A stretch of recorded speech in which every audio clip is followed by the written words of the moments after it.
সম্মানীয় দর্শক বন্ধুগণ, মুখ্যমন্ত্রী মমতা বন্দ্যোপাধ্যায়ের সরকার এবার রাজস্ব নিয়ে কড়াকড়ি সিদ্ধান্ত নিল।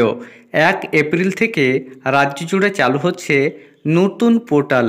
এবার থেকে সাধারণ মানুষ যে রাজস্ব জমা দেয় সেগুলি পাকা রসিদ পাবেন। আগে হাতে লেখা রসিদ দেওয়া হতো বিভিন্ন ক্ষেত্রে, তবে এবার থেকে সরকার যে ব্যবস্থা নিয়েছে তাতে কেউ রাজস্ব ফাঁকি দিতে পারবে না। মোট কথা, সরকারের রাজস্বের আয় বাড়বে, তাই নতুন করে একটা পোর্টাল লঞ্চ করতে চলেছে সরকার। এই পোর্টাল কাজ করবে 1 এপ্রিল 2025 থেকে। এই সম্পর্কে যে আপডেট তা আমি আপনাদের বিস্তারিতভাবে এই ভিডিওতে তুলে ধরব। এর আগে অনুরোধ, চ্যানেলে নতুন হয়ে থাকলে ছোট্ট চ্যানেলটি সাবস্ক্রাইব করে নোটিফিকেশান অল করে রাখতে ভুলবেন না। দেখুন এই বিষয়ে প্রতিবেদনে কি বলা হয়েছে। রাজস্ব ফাঁকি ঠেকাতে নতুন অর্থবর্ষ থেকে ত্রিস্তরীয় পঞ্চায়েতের আয় ব্যয়ের উপর কড়া নজরদারি চালু করছে নবান্ন। জেলা পরিষদ, পঞ্চায়েত সমিতি এবং গ্রাম পঞ্চায়েত 3টি স্তরেই হাতের লেখা রসিদের বিনিময়ে লেনদেন সম্পূর্ণ বন্ধ করে দেওয়া হচ্ছে। চালু করা হচ্ছে নয়া পোর্টাল। শুধুমাত্র এর মাধ্যমেই আর্থিক লেনদেনের অনুমতি থাকছে। এর ফলে দৈনন্দিন আয় ব্যয়ের হিসেব অনলাইনে তৎক্ষণাৎ নথিভুক্ত হয়ে যাবে।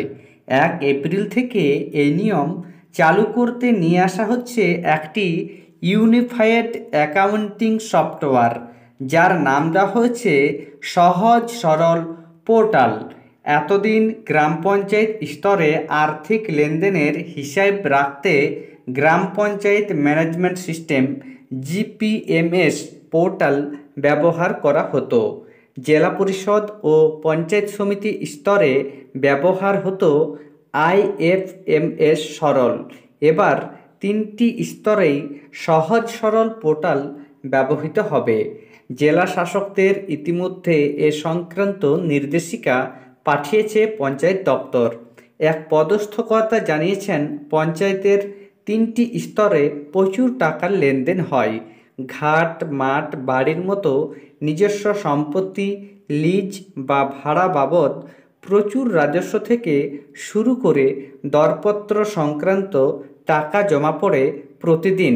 পাশাপাশি নানা খাতে বহু টাকা খরচও হয়, কিন্তু যারা টাকা জমা দিচ্ছেন তারা শুধুমাত্র হাতে লেখা একটা রসিদ হাতে পান। এবার থেকে তারা সহজ সরল পোর্টালের মাধ্যমে স্বয়ংক্রিয় পদ্ধতিতে বেরিয়ে আসা রসিদ পাবেন। সেই মুহূর্তে ওই লেনদেনের তথ্য উঠে যাবে পোর্টালে। ফলে কেন্দ্রীয়ভাবে নজরদারি চালাতে কোনো সমস্যা হবে না। একইভাবে টাকা খরচের ক্ষেত্রে 10 দিন পরে এন্ট্রি করা বা মাসের শেষে অ্যাকাউন্ট ক্লোজ করার প্রবণতাও ইতি টানা যাবে বলে মত প্রশাসনিক কর্তাদের। বর্তমান ব্যবস্থায় পঞ্চায়েতগুলি বিল মেটানোর সময় ম্যানুয়ালি বা হাতে লেখা রসিদ দেয়। প্রশাসনিক পরিভাষায় একে বলা হয় পাস ফর পেমেন্ট।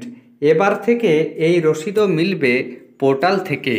এখানেই শেষ নয়, ন্যাশনাল অ্যাকাউন্ট কোডিফিকেশন অনুযায়ী কোন কোন খাতে খরচ করা যাবে তার অ্যাকাউন্ট হেড বেঁধে দেওয়া হয়েছে এই নিয়মে।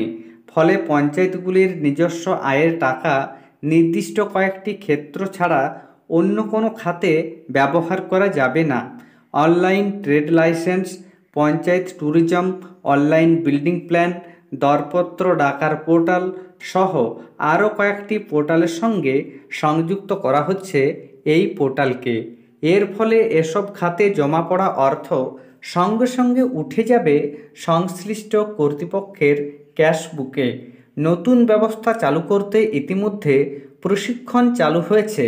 চলতি অর্থবর্ষের ব্যাংক অফ অ্যাকাউন্ট আগামী 7 এপ্রিলের মধ্যে শেষ করতে বলা হয়েছে। তাহলে বুঝতে পারছেন, নতুন পোর্টাল চালু হওয়ার ফলে সরকারের রাজস্ব অনেকাংশেই বাড়বে এবং সাধারণ মানুষ এবার থেকে যে কোনো রাজস্ব দেওয়ার পর পাকা রসিদ পাবেন। ধন্যবাদ।